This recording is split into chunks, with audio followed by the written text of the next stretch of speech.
Collector Hanumantharao ఈరోజు జిల్లా వ్యాప్తంగా ఉన్నటువంటి 89 హాస్టల్స్లో అవి బీసీ హాస్టల్స్ కావచ్చు, ఎస్సీ హాస్టల్ కావచ్చు, ఎస్టీ హాస్టల్ కావచ్చు, మైనార్టీ వెల్ఫేర్ హాస్టల్ కావచ్చు, కేజీబీవీస్ కావచ్చు, రెసిడెన్షియల్ స్కూల్స్ కావచ్చు, అన్ని హాస్టల్స్ ప్రభుత్వ హాస్టల్స్ అన్ని చోట్ల కూడా ప్రత్యేక అధికారులను నియమించడం జరిగింది. అదేవిధంగా ఈరోజు అందరూ కూడా హాస్టల్ నిద్ర అనే కార్యక్రమాన్ని జిల్లా వ్యాప్తంగా కలెక్టర్ నుంచి మొదలుకొని అడిషనల్ కలెక్టర్లు, ఎంపీడీఓలు, తహసీల్దార్లు, ఆర్డీఓలు అందరూ కూడా ఒక్కొక్క హాస్టల్ని ఒక అడాప్షన్ లాగా ఇచ్చేసి ఈ రోజుతో స్టార్ట్ చేస్తూ ఇది ఎండింగ్ కాదు, ఈ హాస్టల్ ఎవరైతే అధికారిని అలాట్ చేశామో వారి బాధ్యతగా తీసుకొని ఫర్దర్ కూడా కంటిన్యూ చేస్తారు.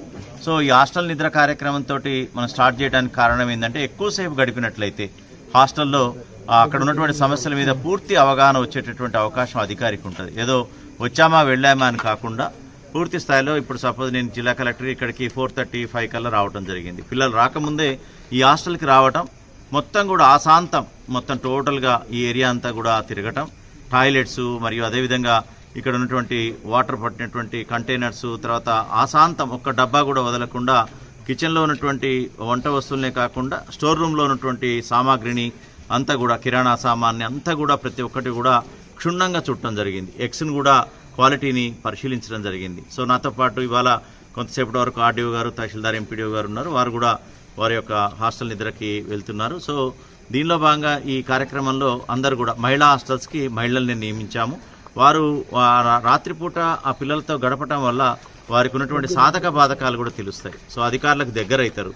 రేపొద్దున మొత్తం కూడా ఇయర్ లాంగ్ కూడా వాళ్ళతోటి అధికారి ఉన్నా లేకపోయినా ఆ డిజిగ్నేషన్తో ఉన్నటువంటి అధికారి ఈ హాస్టల్కి అటాచ్ అవుతాడు. కాబట్టి ఎవరైనా అధికారి ట్రాన్స్ఫర్ అయినా ఇక్కడ ఉన్నటువంటి సాధక బాధకాలని ఆ బదిలీ అయ్యేటటువంటి అధికారి ఇక్కడ ఉన్నటువంటి మంచి చెడుని ఆయన handing over taking over charge ఎలాగైతే ఆయన యొక్క ఉద్యోగానికి ఇస్తాడో అదేవిధంగా ఈ హాస్టల్ యొక్క బాగోగుల్ని ఇక్కడ ఉన్నటువంటి పరిస్థితులను కూడా ఆ అధికారికి ఇస్తారు.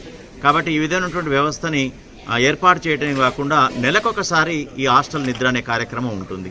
అంతేకాకుండా తరచుగా ఇన్స్పెక్షన్ చేయడం జరుగుతుంది. ఒక ఇన్స్పెక్షన్ ప్రొఫార్మా కూడా మేము రూపొందించడం జరిగింది. అది పూర్తిగా హాస్టల్ యొక్క మొత్తం వసతులే కాకుండా ఈ యొక్క పదార్థాల యొక్క నాణ్యత ఇవన్నీ కూడా పరిశీలించడానికి చెక్ మేము మేమంతా కూడా కంప్యూటరీకరణ చేసి మొత్తం జిల్లాలో ఉన్నటువంటి ఈ 89 హాస్టల్స్లో ఎక్కడ బాగాలేదు, ఎక్కడ బాగుంది అనేది తెలుసుకోవడమే కాకుండా దిద్దుబాటు చర్యలకు కూడా జిల్లా కలెక్టర్గా అవకాశం ఉంటుంది. అంతేకాకుండా కొన్ని తక్షణ అవసరాలు ఏమున్నాయి అని కూడా వాళ్ళకి అధికారులకు సూచించినాం. దీర్ఘకాలిక అవసరాలు ఏంటి, తక్షణ అవసరాలు ఏంటి. తక్షణ అవసరాలు ఏంటి అంటే ఇప్పుడు బ్లాంకెట్స్ కావాలి, ఇంకా మనకు సప్లై కానటువంటివి ఏవైతే ఉన్నాయో ఆ బ్లాంకెట్స్ ఎన్ని కావాలనేది ఒక లెక్క తీయడానికి ఈరోజు హాస్టల్ నిద్ర కార్యక్రమం ఉపయోగపడుతుంది. అది తక్షణమే అవసరం, ఇది సీజనల్ ఇది. కాబట్టి ఇమ్మీడియట్గా దీన్ని తీసుకొని వారం రోజుల్లోనే అందరికి కూడా ఈ బ్లాంకెట్స్ అందించే కార్యక్రమం.